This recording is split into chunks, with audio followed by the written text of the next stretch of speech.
पहला कुरिन्थियों 11 अध्याय पढ़ेंगे।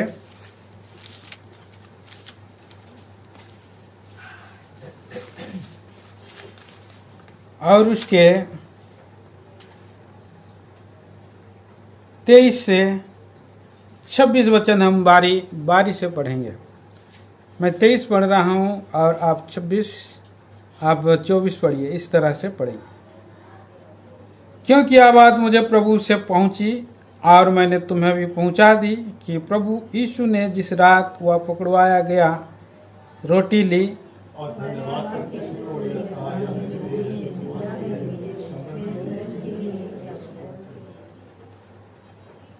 इसी रीति से उसने ब्यारी के पीछे कटोरा भी लिया और कहा, यह कटोरा मेरे लहू में नई वाचा है। जब कभी पियो तो मेरे स्मरण के लिए यही किया करो।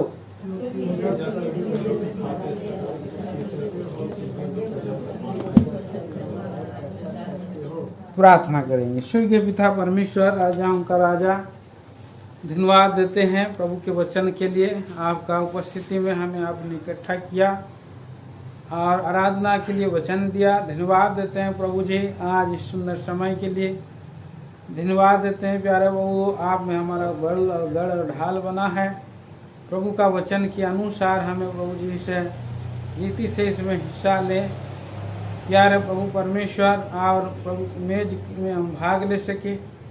अयोग्य निगम में दास को दीजिए, कुछ विचार दीजिए प्रभु जी। इन बड़े शास्त्र भाग के द्वारा आप बातें कीजिए प्रभु। महिमा गौरव आदर आप पाएँ। प्रार्थना धन्यवाद को प्यारे मुक्तिदाता उद्धार करता मसीह यीशु क्रिस्त के नाम में सुनिए, ग्रहण करें पिताजी, आमीन। यहाँ हम आज के दिन में प्रभु के घर, प्रभु का मेज के तरफ हम आते हैं प्रभु की उपस्थिति में, और हर सप्ताह हम मेज के पास आते हैं और प्रभु के देह जो कि ये रोटी है और प्याला जो कि प्रभु का लहू है, उस लहू के को लेते हमारे जीवन में, उसके देह में हिस्सा लेकर के, उसके लहू में हिस्सा लेकर के हमारे जीवन को ठीक ठाक करके प्रभु में बढ़ने की आवश्यकता है। प्रिय भाई बहनों, यहाँ पर हम थोड़ा समय देखेंगे विचार कि प्रभु जो हमसे, जो प्रभु मसीह का लहू है हमसे नई बात करता है। प्रभु मसीह का लहू के द्वारा वो हमारा छुटकारा हुआ है। देखिए, हम इब्रानियों की पत्री में हम पढ़ते हैं, इब्रानियों की पत्री उसका और 9 अध्याय 22 वचन हम पढ़ते हैं। इब्रानी 9 अध्याय 22 वचन यहाँ हम पढ़ते हैं, सच तो यह है कि व्यवस्था के अनुसार प्रायः सब वस्तुएं लहू के द्वारा शुद्ध की जाती हैं और बिना लहू बहाए पापों की क्षमा नहीं। तो आगे हम 10 अध्याय में आते हैं तो क्या होता है, यहाँ 4 पद में हम पढ़ते हैं। देखिए, कोई भी 4 पद पढ़िए। क्योंकि यह अनहोना है कि बैलों और बकरों का लहू पापों को दूर करे। हाँ, तो यहाँ बकरों और बैलों का लहू नहीं, व्यवस्था भी लहू के बहाए जाने के द्वारा और उसको पापों को क्षमा करती है, शुद्ध की जाती है। सब वस्तुएं शुद्ध की जाती है, लेकिन हमको हमारा प्रभु का लहू की आवश्यकता। और वो कौन सा लहू है? नई वाचा की लहू। नई वाचा के लहू के पास हम लोग आए हैं। जो ये नई वाचा का लहू है और पुरानी वाचा का लहू से अधिक बात करती है। मेंढे और बकरे के लहू से कहीं उत्तम है। मेंढे और बकरे के लहू से ही नहीं, परंतु मनुष्य के लहू से भी नई वाचा की लहू सर्वोत्तम है। हम पढ़ सकते हैं, पुराना नियम में एक व्यक्ति का लहू बहाया गया था। क्या नाम था उसका? पुराना नियम में एक व्यक्ति का लहू बहाया गया था। क्या नाम था? हाँ, हाबिल का लहू से भी उत्तम लहू है ये। इब्रानियों की पत्री 12 अध्याय और 24 वचन पढ़िए। इब्रानियों की पत्री 12 अध्याय 24 पद। और नई वाचा के मध्यस्थ यीशु और छिड़काव के उस लहू के पास आए हो, हाँ, जो हाबिल के लहू से उत्तम बातें कहता है। हाँ, या नई वाचा के लहू के मध्यस्थ के पास हम आए हैं और छिड़काव के उस लहू के पास आए हैं जो हाबिल के लहू से भी उत्तम बातें करता है। कैसे ये लहू उत्तम बातें करता है? कैसे ये लहू उत्तम बातें करता है? हाबिल का लहू से क्यों उत्तम है? कैसे उत्तम है? क्योंकि हम देखते हैं कि पुराना नियम में जब कैन ने हाबिल को और अकेला पाकर के उसको मार डाला, सर पे मार डाले, कैसे भी मार करके उसका पुराने हड्डी से, उस समय तलवार वगैरह कुछ बना भी ना हो, लेकिन उसने कैसे उसको मार दिया और उसका लहू बह गया, भूमि पर लहू बह गया। और उसके बाद उसका लहू क्या कर रहा है? न्याय के लिए चिल्ला रहा था, न्याय के लिए पुकार रहा था, बदला लेने के लिए पुकार रहा था, बदला। लेकिन प्रभु बदला लेने के लिए लहू नहीं बहाया, लेकिन प्रभु यीशु मसीह का लहू छुड़ाने के लिए बहाया गया है। प्रभु यीशु मसीह का लहू और क्षमा के लिए बहाया गया है। इसीलिए ये नई वाचा की लहू है, उत्तम लहू है। प्रभु यीशु मसीह ने खुद कहा है, देखिए प्रिय, नई वाचा के लहू को हमारे लिए बहुत सावधानी से लेने की आवश्यकता है। मत्ती सुसमाचार और 26 अध्याय 28 पद भी पढ़ते हैं। मत्ती सुसमाचार 26 का 28।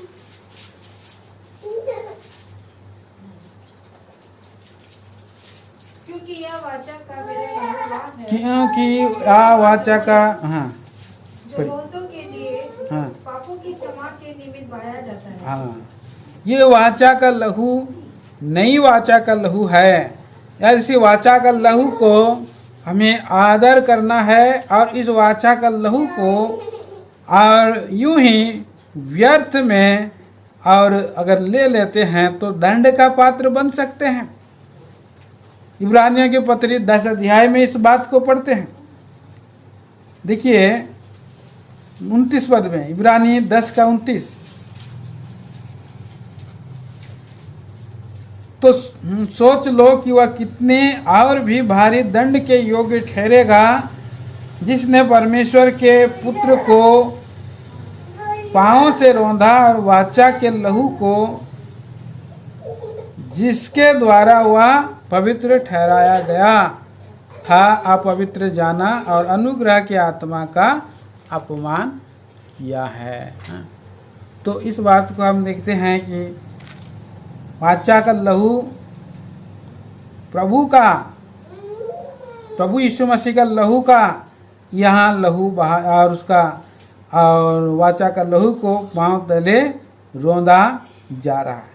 कहने का अर्थ है कि हम हमारे प्रभु को जानबूझ करके पहचानने के बाद भी पाप नहीं करना है, नहीं तो पापों के लिए कोई बलिदान बाकी नहीं है। ऊपर में हम पढ़ते हैं पापों के लिए कोई बलिदान नहीं। तो हम लोग कई बार जानबूझ करके कई बार जो है कि पाप करते रहते प्रभु आज मैं पाप कर लेता हूँ, कल मान लूँगा, आज पाप कर लेता हूँ, फिर सुबह मान लेता हूँ, फिर शाम को पाप करते, फिर सुबह मान लेते हैं। फिर हम लोग कई बार सप्ताह में भी पाप को नहीं मानते, फिर प्रभु का घर आते हैं और प्रभु का घर आकर के हम उस दिन मेज में भाग लेंगे समय, उसी समय पाप को मान लेंगे। तो जानबूझ करके क्या कर रहे हैं? पाप करते रह रहे हैं। प्रभु का लहू हमको शुद्ध करता है, जरूर है, लेकिन प्रियो यहाँ पर जानबूझ करके अगर पाप करते रहें तो प्रभु भी बोलेगा हाँ, और ये तो हमेशा ऐसे करते रहते, जाओ जाने दो बोलेगा तो हाँ? तो कोई बलिदान और बाकी नहीं रहा। इसलिए सोच लो कि कितना और भी भारी दंड के योग्य है। तो इसीलिए नई वाचा का लहू हमें मिला है, अनुग्रह का आत्मा हमारे लिए प्रभु दिया है, और अनुग्रह का आत्मा को अपमान नहीं करना है, अपवित्र नहीं जानना है, और उसको हमारे लिए कई भूल चूक हो जाता है तभी, और प्रभु जानता है, हमारा मन और मर्म का ज्ञाता है, हमारा प्रभु मन और मर्म का ज्ञाता है। तो नई वाचा के लहू के निकट हम आए हैं। देखिए नई वाचा का लहू के 10 गुण हैं, 10 गुण कहें या 10 लाभ कहें, 10 गुण 10 लाभ हम देखते हैं। आइए पढ़ेंगे। पहला, इस प्रभु के लहू का, मसीह यीशु का लहू का क्या गुण है। पहला गुण देखिए, लेवियों की पत्री, पहला हम पढ़ते हैं लेवी व्यवस्था 17 अध्याय 11 वचन। क्योंकि शरीर का प्राण लहू में रहता है, और उनको मैंने तुम लोगों के वेदी पर चढ़ाने के लिए दिया है, कि तुम्हारे प्राणों के लिए प्रायश्चित किया जाए, क्योंकि प्राण के कारण लहू ही से प्रायश्चित होता है। यहाँ हम देखते हैं प्रियो कि कैसे क्योंकि शरीर का प्राण लहू में रहता है, और उसमें से तुम लोगों को वेदी पर चढ़ाने के लिए दिया है कि तुम्हारे प्राणों के लिए प्रायश्चित किया जाए। प्राणों की प्रायश्चित के लिए क्या प्रबंध किया गया है? लहू का प्रायश्चित करने के लिए। प्रायश्चित, आज मनुष्य जो है कई बार पाप करता है तो लोग क्या करने जाते हैं? प्रायश्चित करने के लिए जाते हैं। मैंने इतना इतना पाप कर दिया, अभी मैं प्रायश्चित करने जाऊंगा। तो हम संसार के लोगों को देखते हैं प्रायश्चित करने कहाँ जाते हैं? तीर्थ जाते हैं, तीर्थ यात्रा करके प्रायश्चित करना चाहते हैं। तो उसके लिए उसका विधि है, नियम है और व्यवस्था है, और जा करके उसको कहीं पर जाते हैं तो वहाँ बलिदान करते हैं। तो यहाँ पर व्यवस्था के अनुसार प्रायश्चित किसके लिए है? प्रायश्चित के लिए उसको कीमत चुकाना पड़ेगा। प्रायश्चित के लिए कीमत, दाम चुकाना पड़ेगा। प्रायश्चित का कीमत होता है। अगर कई आप जा रहे हैं, मोटरसाइकिल में जा रहे हैं, रॉन्ग रूट में जा रहे हैं, हेलमेट आप नहीं पहन करके जा रहे हैं तो पुलिस पकड़ लेगा। एक बार एक भाई ऐसे ही जा रहा है और बाइक में जा रहा है, पीछे भी बैठा करके अपने से सीनियर बुजुर्ग भाई को लेकर के जा रहा है। तो वहाँ पर बड़ा शहर है, ट्रैफिक का नियम है, ट्रैफिक नियम है, और वो लाइट जल्दी जल्दी येलो, रेड और हरा, ग्रीन होता है। तो जा रहा था तो येलो में था, येलो में से पार हो जाएगा बोल रहा है, तो बीच में ही वो अटक गया, रेड आ गया तो डर गया। रेड, पुलिस सिटी मारा, फट से सिटी मार करके उसको किनारे किया, साइड में लिया, और उसका पावती, उसका जो है भरा, हाँ क्या बोलते हैं उसको, हाँ चलान उसको फाड़ा। और ये चलान क्या है? अगर आप नहीं देंगे तो गाड़ी नहीं जाएगी, जाने नहीं देंगे, गाड़ी लेकर के घुसा देंगे। 6 महीना के लिए चला जाएगा, 2 महीना 3 महीना, कितना महीना पता नहीं मुझको, लेकिन वहाँ पर वो बुजुर्ग व्यक्ति ने उसको तुरंत उस व्यक्ति को पैसा दे दिया। कितना प्रायश्चित में कितना देना पड़ा उसको, हाँ जो भी उसका 1000 रुपया हो सकता है, 1000 रुपया लगता है आजकल चालान भरने के लिए। 1000 रुपया दो तो 1000 रुपया क्या ठहरा? प्रायश्चित ठहरा। तो प्रिय भाई बहनों, वहाँ पर पाप करते थे इस्राएली लोग, साल में जाते थे या कहीं 3 साल में 3 बार जाते थे, और जा कर के मुर्गा तो नहीं चलता है वहाँ पर, बकरा और बैला और कबूतर जो भी हो, और उनके प्राणों के प्रायश्चित के लिए लहू बहाया जाता है। हाँ? तो ये लहू बहाया जाता है, उसके लिए कीमत देना पड़ता है, पैसे खर्च करना पड़ता है। तो प्रायश्चित की कीमत है, लेकिन हमको दंड मिलना था, हमको प्रायश्चित करना था, लेकिन किसने किया? नया नियम में देखिए, रोमियो की पत्री 3 अध्याय का 25 वचन पढ़िए। रोमियो 3 अध्याय 24 और 25। परंतु उसके अनुग्रह से उस छुटकारे के द्वारा जो मसीह यीशु में है, सेंत में धर्मी ठहराए जाते हैं। सेंत में धर्मी ठहराए जाते हैं, और उसे परमेश्वर ने उसके लहू के कारण एक ऐसा प्रायश्चित ठहराया, हाँ। जो विश्वास करने से कार्यकारी होता है, कि जो पाप पहले किए गए और जिस पर परमेश्वर ने अपनी सहनशीलता के कारण ध्यान बस यहाँ पर हम 25 पद में देखते हैं कि लहू के कारण एक ऐसा प्रायश्चित ठहरा। लहू के कारण संत में फ्री में धर्मी ठहर गए। कैसे? लहू के कारण। किसका लहू? यीशु मसीह का लहू। यीशु मसीह का लहू के कारण प्रायश्चित हमारा हुआ। तो लहू क्या को लेकर के आया है? प्रायश्चित का लाभ को लेकर के आया। आपको कोई और आपने दंड तो पा सकते थे, दंड भी माफ कर दिया, हाँ, प्रायश्चित भी प्रभु ने माफ कर दिया है। दूसरा हम देखते हैं, वो पापों की क्षमा के लिए बहाया गया है। मत्ती सुसमाचार 26 अध्याय 28 पद में हम पढ़ते हैं। देखिए, मत्ती सुसमाचार 26 का 28। क्योंकि यह वाचा का मेरा हुआ लहू है, जो बहुतों के पापों की क्षमा के निमित्त बहाया जाता है। हाँ, तो पापों की क्षमा के निमित्त बहाया जाने के लिए पाप क्षमा। प्रायश्चित में तो कोई मिस्टेक होगा, भूल होगा प्रायश्चित, लेकिन उससे भी बढ़ करके यहाँ पर पापों की क्षमा के लिए बहाया गया है लहू। यीशु मसीह एक बार प्रचार कर रहे थे, कहाँ?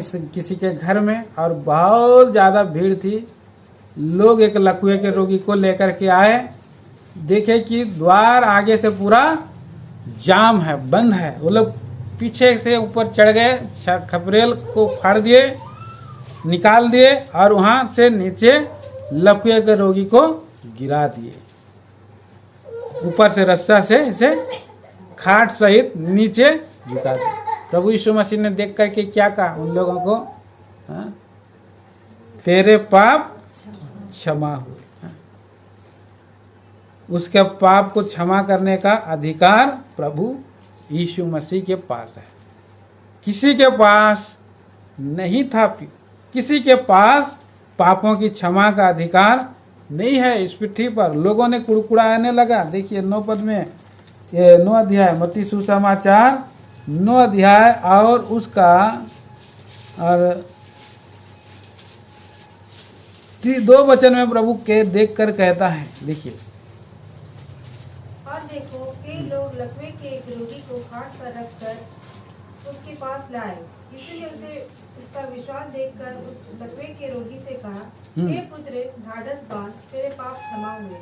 हाँ, आगे। तो उस पर कई शास्त्रियों ने सोचा, यह तो परमेश्वर की निंदा करता है। यीशु ने उनके मन की बातें जानकर कहा, तुम लोग अपने अपने मन में बुरा विचार क्यों कर रहे हो? सहज क्या है, यह कहना तेरे पाप क्षमा हुए, या यह कहना उठ और चल फिर? हाँ, फिर परंतु इसलिए कि तुम जान लो कि मनुष्य के पुत्र को पृथ्वी पर पाप क्षमा करने का अधिकार है। हाँ। तब उसने लकवे के रोगी से कहा, उठ, अपनी खाट उठा और चल अपने घर चला जा। हाँ, तो देखिए कितना सुंदर प्रभु यीशु मसीह ने, और लोग कुड़कुड़ा रहे थे, बोल रहे थे कि परमेश्वर को छोड़कर कौन पाप क्षमा कर सकता है, कोई नहीं कर सकता। लेकिन प्रभु यीशु मसीह अपने आप को यहाँ पर मनुष्य का पुत्र के रूप में आया है, इसलिए मनुष्य के पुत्र को पृथ्वी पर पाप क्षमा करने का अधिकार है। पाप क्षमा करने का अधिकार कैसे मिला उसको? हाँ, प्रभु यीशु मसीह इसीलिए आया कि लोगों का पाप क्षमा करे। कैसे मिला उसको? यहाँ पर लिखा है, मेरा ये वाचा का लहू है जो तुम्हारे पापों की क्षमा के लिए बहाया जाता। पापों की क्षमा के लिए यीशु मसीह का ही लहू के द्वारा पाप क्षमा हो सकता, नहीं तो किसी भी रीति से कोई भी और पाप क्षमा नहीं कर सकता है। प्रेरितों के काम 4 अध्याय का 12 पद में क्या लिखा है? स्वर्ग के नीचे और पृथ्वी के ऊपर कोई ऐसा दूसरा नाम नहीं दिया गया जिसके द्वारा जिसके पापों की क्षमा हो सकती है। किसी के द्वारा पापों की क्षमा नहीं हो सकती, केवल और केवल यीशु मसीह के द्वारा हो सकती है। उसकी प्राणों की प्रायश्चित कठिन है, उसके पापों की क्षमा कोई नहीं कर सकता, किसी भी रीति से नहीं हो सकता है। फिर दूसरा विचार हम देखते हैं कि प्रभु लहू के द्वारा हमको नया जन्म देता है।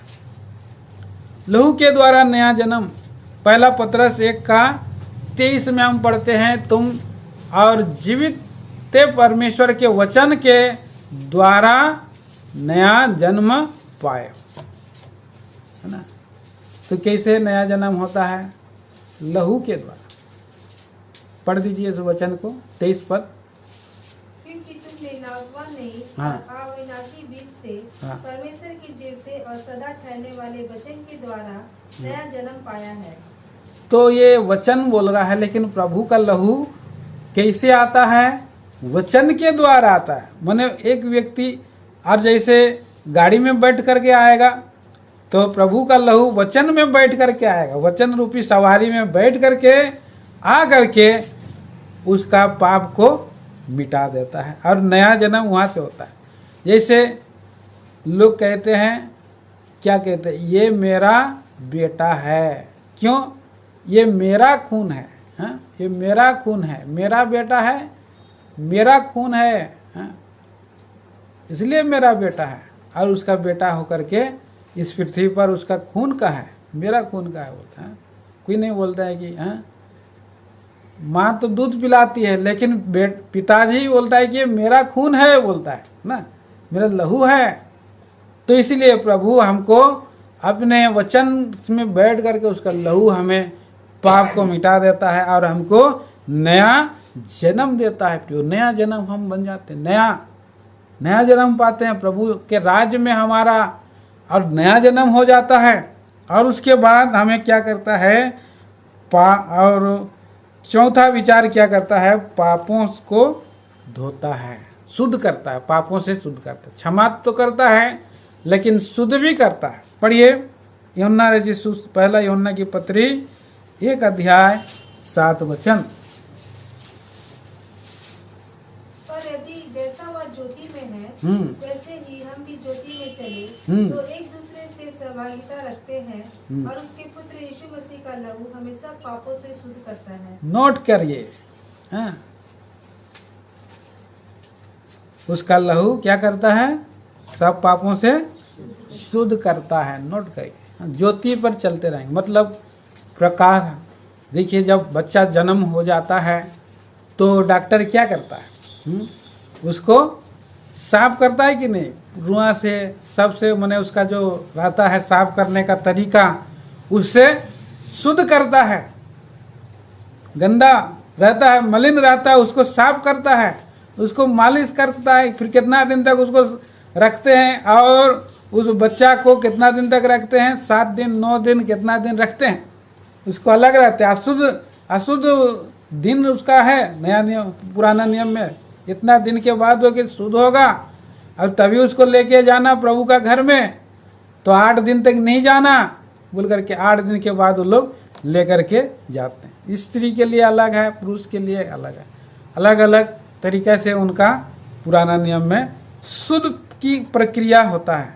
तो एक पवित्र प्रभु के जन को क्या करना है, और जब नया जन्म पाता है तो प्रभु का वचन के द्वारा वो हमको शुद्ध करते रहता है, उसका लहू के द्वारा। यहाँ पर बोल रहा है कि उसका लहू हमको शुद्ध करता है। ये चौथा गुण है, लहू हमें शुद्धिकरण करने के लिए और ये काम में लाया जा रहा है।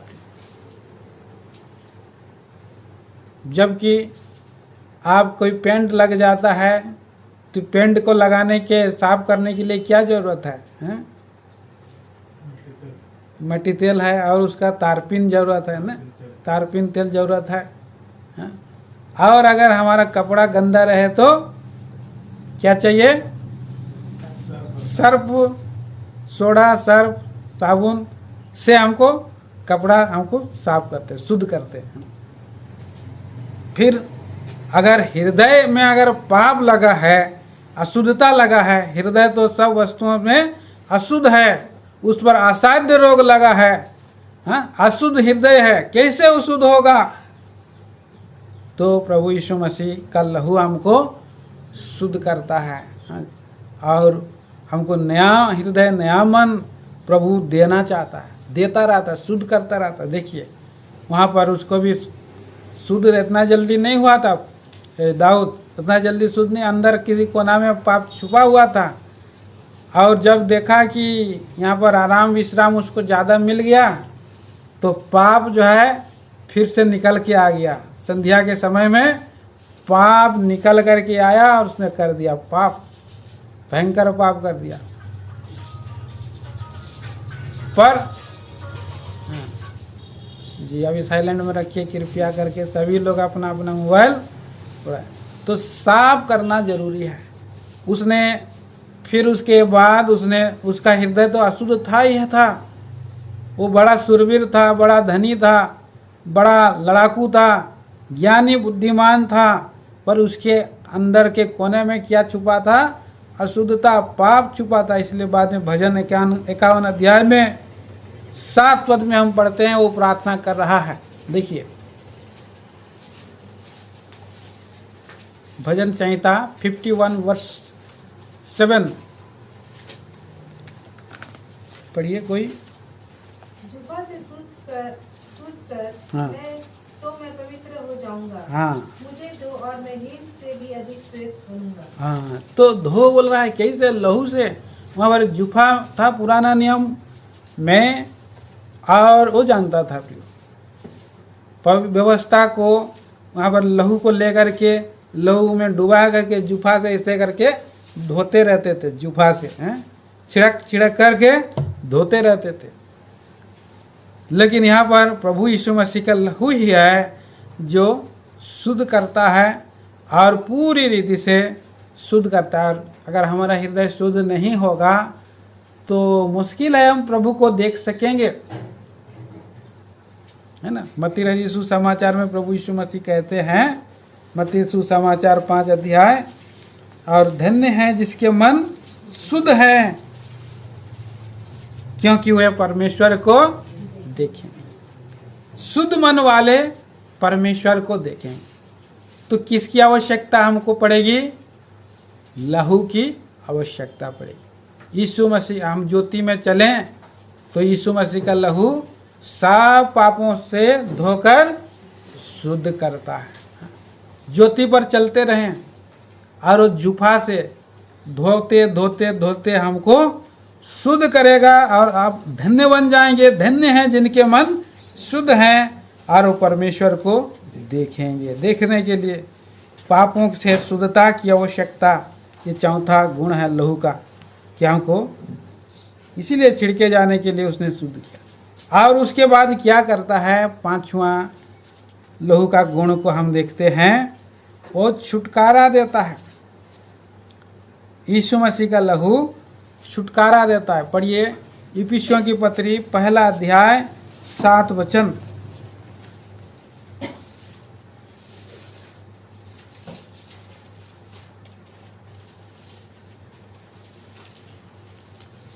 इफिसी हम हाँ हमको उसमें उसके लहू के द्वारा छुटकारा अर्थात पापों की क्षमा उसके उस अनुग्रह के धन के अनुसार मिला है। हाँ, कैसे लहू के द्वारा छुटकारा मिला। हाँ? छुटकारा के लिए भी लहू की जरूरत है। हमारे अनेक प्रकार के हमारे जीवन में बंधन रहते हैं।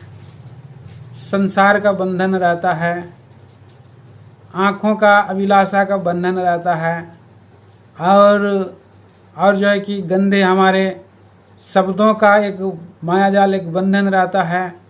कुछ लोग गुड़ाकू तंबाकू खूब खाते रहते हैं, वो लोग वहाँ गुड़ाकू तंबाकू का बंधन में भी पड़े हुए हैं। वो लोगों को क्या एक बंधन है, तो कैदी आत्मा है, सब लोग कैदी आत्मा है।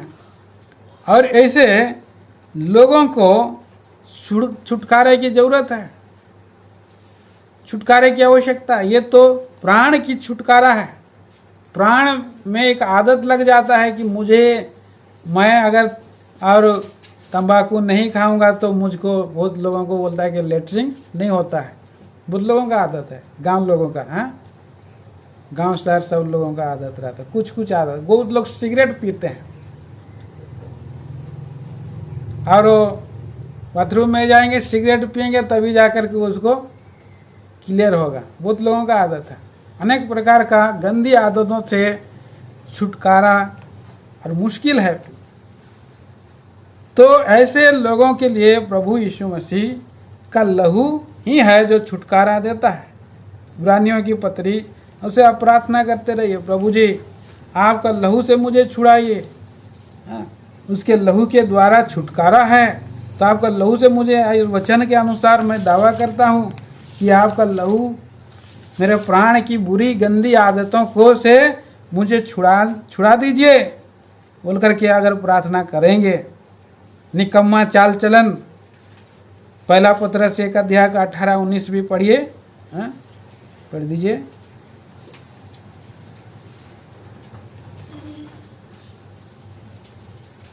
First Peter chapter 1 verse 8 and 18 and 19, 18-19। क्योंकि तुम जानते हो कि तुम्हारा निकम्मा चाल चलन जो बाप-दादाओं से चला आता है, उससे तुम्हारा छुटकारा चांदी सोने अर्थात आसमान वस्तुओं के द्वारा नहीं हुआ, हाँ, पर निर्दोष और निष्कलंक मेमने अर्थात मसीह के बहुमूल्य लहू के द्वारा हुआ। हाँ, बहुमूल्य लहू के द्वारा छुटकारा। इसको आप नोट करिए। अगर आप छुटकारा नहीं पा रहे हैं तो आप प्रभु का लहू को लीजिए, है कि नहीं? ध्यान दीजिए, गुरुदेव भाई ध्यान दीजिए, कैसे छुटकारा पाना है। हाँ, सभी भाई बहन लोग को, हाँ, लहू को लेते रहिए, हृदय में लहू को लेते रहना है ना। जब आप लेते रहेंगे तो प्रभु का लहू हमको सारा सभी लोगों का निकम्मा चाल चलन को वो क्या करता है, छुटकारा देता है, शुद्ध कर देता है, पूरी रीति से छुटकारा देता है, शुद्ध कर देता है। और आत्मा का भी उद्धार करता है, आत्मा का भी आपको, और उसी लहू के द्वारा से छुटकारा भी कहते हैं उसको, और उसको उद्धार भी कहते हैं, और वो मुक्ति भी कहते हैं। अब लहू के द्वारा हम क्या हो जाते हैं, फिर लहू के द्वारा ही हमारा धर्मी, छठवां विचार हम देखते हैं कि लहू के द्वारा हम धर्मी ठहरते हैं। पढ़िए रोमियो की पत्री 5 अध्याय 9 पद, रोमी 5 अध्याय 9 वचन।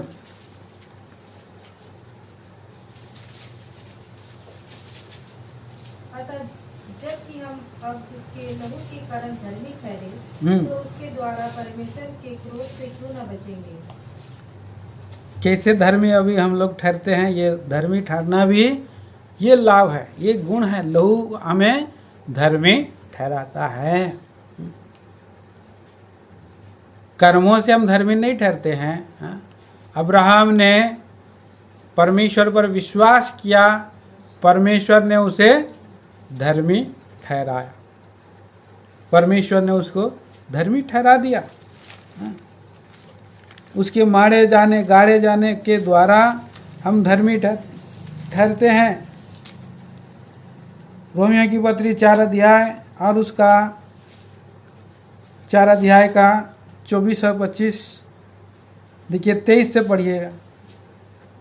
और यह वचन हाँ विश्वास उसके लिए धार्मिकता गिना गया, ना केवल उसी के लिए लिखा गया वरन हमारे लिए भी, जिनके लिए विश्वास धार्मिकता गिना जाएगा, अर्थात हमारे लिए जो उस पर विश्वास करते हैं, जिसने हमारे प्रभु यीशु मसीह को मरे हुए में से जिलाया। वह हमारे अपराधों के लिए पकड़वाया गया और हमारे धर्मी ठहरने के लिए जिलाया गया।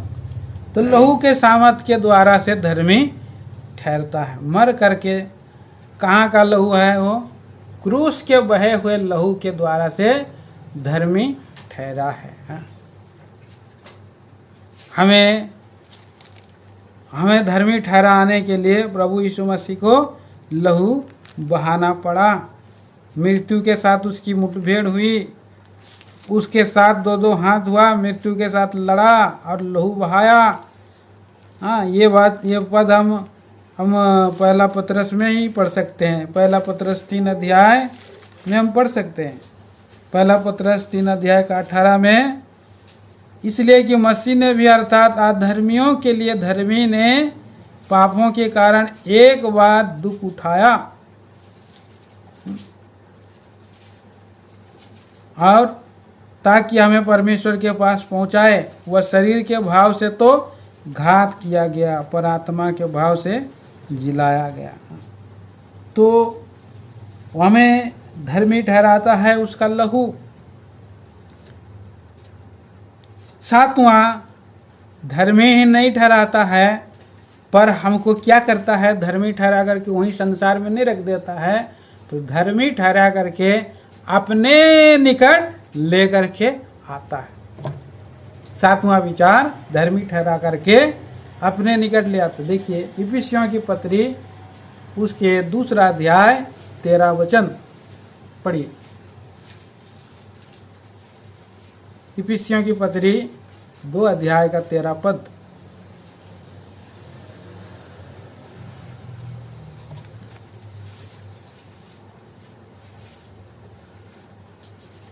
पर अब मसीह यीशु में तुम जो पहले दूर थे, मसीह के लहू के द्वारा निकट हो गए हो। हाँ, मसीह के लहू के द्वारा निकट आ गए। आज हम सब लोग परमेश्वर के तरफ निकट चरणों के पास बैठे हैं। आज इस संसार में बहुत लोग, साधु बाबा लोग, बहुत लोग जो है ढोंग करते होंगे, कुछ उड़ू करते हैं, बोलते हैं कि हम लोग निकट हैं, लेकिन वो लोग पाप करके बाद में वो लोग भी दूर चले जाते हैं। पर हम मसीह के लहू के द्वारा ही परमेश्वर को निकट, हम नहीं तो हम लोग दूर हैं। आप कितना भी जोर से आप चोंगा लगा करके पुकारिए, 3 टाइम पुकारिए। हाँ, बहुत लोग चोंगा लगा करके पुकारते हैं। हाँ, 5 टाइम पुकारते हैं। 5 टाइम क्यों चोंगा लगा कर पुकारते हैं? बहुत दूर में है। हाँ, बहुत दूर में है बोल करके चोंगा लगाओ। चारा कोना में कहीं इधर तो नहीं है, उधर लगा दो, उधर भी तो नहीं है, चारों किधर भी तो होगा। तो चोंगा लगा कर पुकारने से सोचते हैं कि दूर में है, वो सुन ले। घंटी मारो खूब जोर से, सुन लेगा? कहाँ सुनेगा? हाँ, क्योंकि पाप का तो दीवार है बीच में। पाप का दीवार को इतना जो है कि बीच में है कि कोई भी और उसके निकट जा नहीं सकता। परमेश्वर इतना पवित्र है कि वो पाप को देख नहीं सकता। इसीलिए तो लहू बहाना पड़ा। लहू क्या करता है? पाप को मिटा दिया और हमको उसके निकट लाया, अब नज़दीकी में लाया।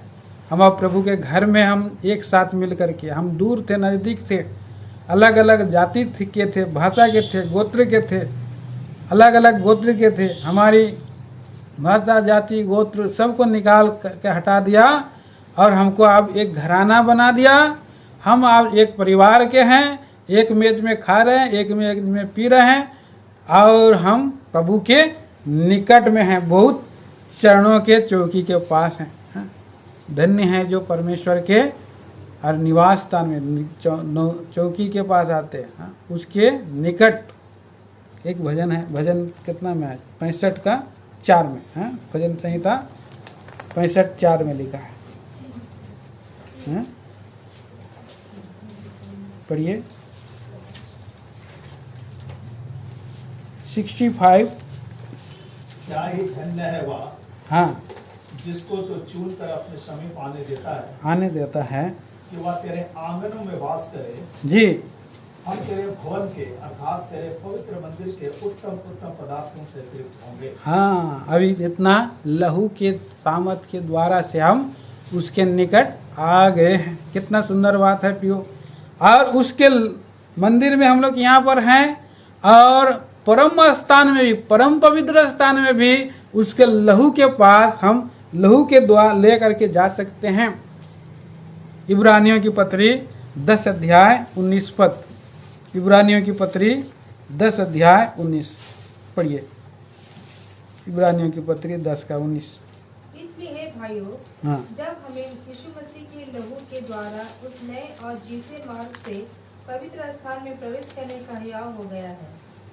हाँ, अब हमको हियाव भी मिल गया। हम न केवल यहाँ पर पृथ्वी पर, लेकिन जहाँ पर महायाजक लोग जाते थे साल में एक बार, इस पृथ्वी पर उस स्वर्ग स्थान का नमूना था, पर उस बीच का पर्दा को प्रभु यीशु मसीह ने हटा दिया। कैसे? अपने लहू के बहाए जाने के द्वारा हम परमेश्वर के जीवते मार्ग में पवित्र स्थान में प्रवेश कर सकते हैं। आज हम कभी भी पुकार सकते हैं। अभी आपको किसी याजक की जरूरत नहीं पड़ेगी। आप रात को 12 बजे भी आप उसको पुकार सकते हैं, निकट जा सकते हैं, 2 बजे भी जा सकते हैं, कभी भी जा सकते हैं। भजन 121 अध्याय के 4 वचन के अनुसार हमारा परमेश्वर ना ऊँघता है ना सोता है। आप उसके निकट आ जाते हैं, और उसके बाद हम जीवते, और उसी लहू के गुण के द्वारा और एक लाभ है, क्या है? हम जीवित कलीसिया के सदस्य हैं। जीवते कलीसिया का सदस्य हैं। 8वां गुण हम देखेंगे, जीवते कलीसिया का सदस्य। पढ़िए प्रेरितों के काम 20 अध्याय का 28 पद।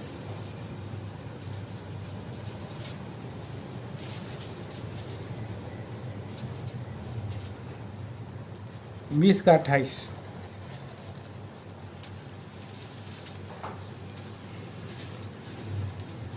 प्रेरित 20:28। इसलिए अपनी और पूरे झूठ की चौकसी करो, जिसमें पवित्र आत्मा ने तुम्हें अध्यक्ष ठहराया है कि तुम परमेश्वर की कलीसिया की रखवाली करो, जिसे उसने अपने लहू से मोल लिया है। अभी हम लोग कहाँ पर? हमको कलीसिया को, उस कलीसिया के हम सदस्य हैं जिसको प्रभु ने लहू से मोल लिया। तो हम जीवित कलीसिया के सदस्य हैं। फिर इस पृथ्वी पर जो ऐसा चर्च है जिसका लोगों का पाप क्षमा हुआ है, वो जीवित कलीसिया है। जीवित कलीसिया के सदस्य आप बन गए हैं। ये आपको लाभ मिला है। हमारा प्रभु जीवित पत्थर की नाई जीवित कलीसिया में और हमें रखा है कि हम उसको उसके योग्य, ग्रहण योग्य सेवा कर सकें। 9वां लाभ क्या मिलता है? उस लहू के द्वारा से हमारा विवेक को शुद्ध करता है। पढ़िए इब्रानियों की पत्री 9 अध्याय 14 पद। 9वां गुण, 10वां गुण देखेंगे, 10वां तक, 10 या 11 तक देखेंगे। 9वां गुण क्या है? इब्रानियों की पत्री 9 का 14।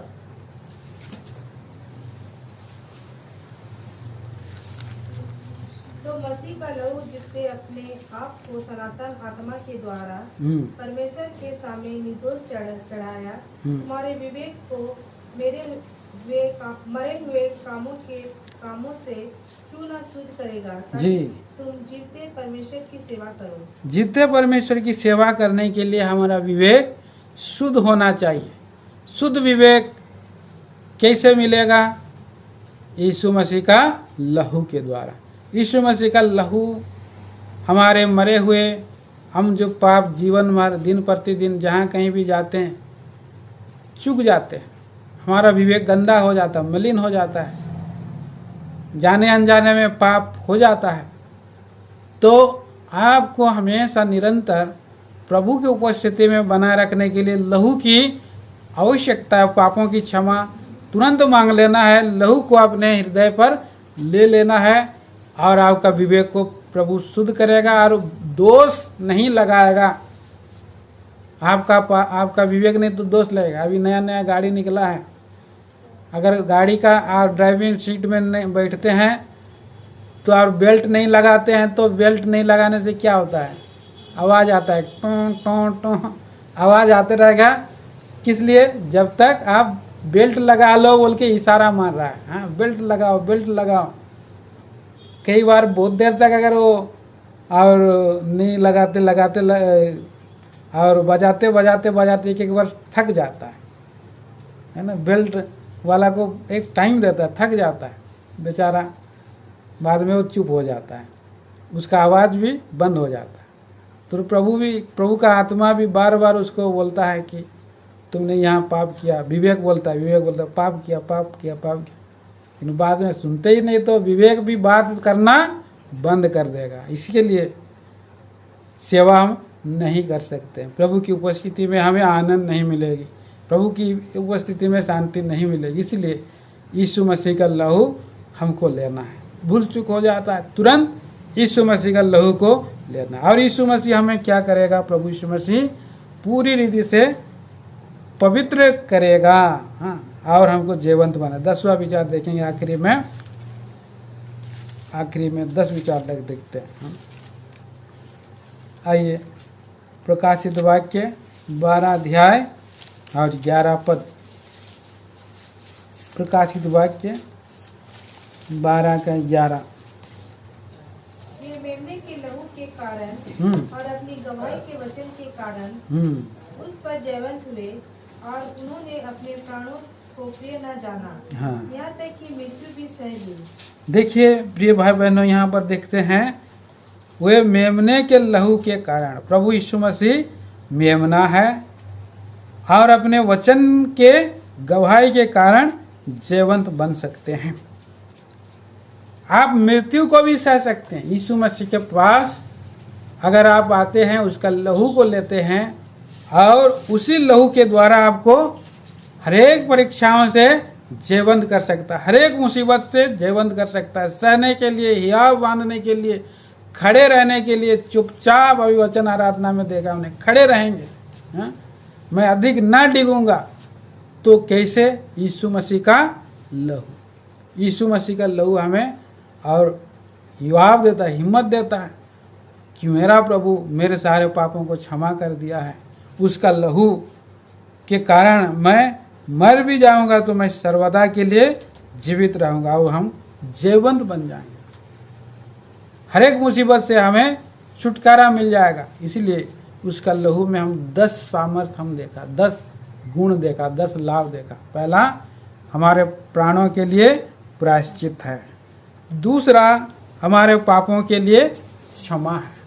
तीसरा, हम नया जन्म प्रभु के लहू के द्वारा, वचन के द्वारा, लेकिन लहू के द्वारा ही हम जैसे पिता का संतान बनते हैं, वैसे ही उसके लहू, उसका लहू हमें और हम क्या बनाता है? पुत्रता होने, नया जन्म होने का अधिकार देता है, हाँ।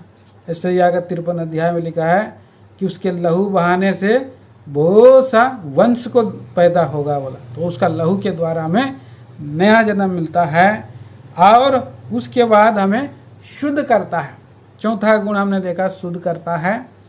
और जैसे दाऊद को शुद्ध किया, हम ज्योति में चलते रहेंगे, वचन के द्वारा और लहू के द्वारा हमें शुद्ध करते जाएगा। 6वां 5वां छुटकारा मिलता है और हर एक बुराइयों से छुटकारा मिलता है। और 6वां जो है कि हमें धर्मी ठहराया है। हम धर्मी हैं, संत लोग हैं, और 7वां हम उसके निकट में हैं। हाँ, और हम लोग 7वां जीवित कलीसिया के हम सदस्य हैं, प्रेरित काम 16:20-28 के अनुसार। और हमारा विवेक को निरंतर शुद्ध करने वाला लहू का काम है, और हमें जीवंत बनाने का काम है। इसलिए प्रिय भाई बहनों, आइए अपने जीवन को प्रभु के नज़दीकी में लाएं, उसके लहू की सामर्थ के द्वारा अपने जीवन को ठीक ठाक करें, और प्रभु के मेज में हम हिस्सा ले सकें। प्रभु इन विचारों के द्वारा हमें और बातें करे, आशीष दे। आइए हम लोग जो उद्धार पाए हैं, बपतिस्मा लिए हैं, साथ में चल रहे हैं, अपने आप को ठीक ठाक कर रहे हैं।